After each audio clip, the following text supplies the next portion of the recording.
Welcome to my channel ASHA vlogs. ఈరోజు వీడియోలో శివయ్య జననం కథ గురించి తెలుసుకుందాం. ఓం నమ శివాయ. ఈ ప్రపంచాన్ని సృష్టించిన, కాపాడే, లయ చేసే త్రిమూర్తుల్లో ఒకరైన మహాదేవుడు ఎవరు?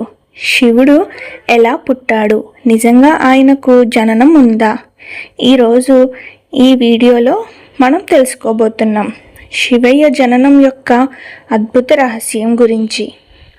పార్ట్ 1. శివుడు ఎవరు? హిందూ పురాణాల ప్రకారం శివుడు సాధారణ దేవత కాదు. ఆయనకు జననం లేదు, ఆయనకు అంతం లేదు. ఆయన ఆది కూడా అంతం కూడా అతనే. పురాణాలు చెబుతున్నాయి శివుడు స్వయంభూ అంటే తానే ఉద్భవించిన శక్తి. అంటే ఈ ప్రపంచం పుట్టకముందే శివుడు ఉన్నాడు అని అర్థం. శివపురాణంలో కూడా శివుడు పరమశక్తిగా చెప్పబడుతుంది. మన పురాణంలోని మరొక కథ కూడా ఉంది. అది పార్ట్ 2, జ్యోతిర్లింగం కథ. ఒకసారి బ్రహ్మ మరియు విష్ణు మధ్య తగువ వచ్చింది. ఎవరు గొప్పవారు అని వారు వాదించుకుంటూ ఉన్నారు. అప్పుడు అకస్మాత్తుగా ఒక పెద్ద అగ్నిస్తంభం ప్రత్యక్షమైంది. దానికి మొదలు లేదు, ముగింపు కూడా లేదు.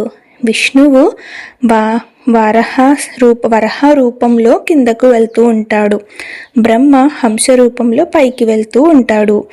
ఎంత వెతికినా ఆ స్తంభానికి ఆది అంతం కనపడలేదు.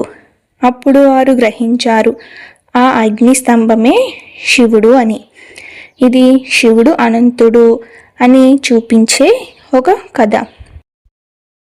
శివుడు నిజస్వరూపం పార్ట్ 3. శివుడు ఒక మనిషిలా పుట్టలేదు. ఆయన నిరాకార బ్రహ్మం. అవసరమైతే రూపం దాలుస్తాడు. అందుకే ఆయనకు ఎన్నో రూపాలు ఉన్నాయి. రుద్రుడు, నీలకంఠుడు, మహాకాలుడు, ఆదియోగి.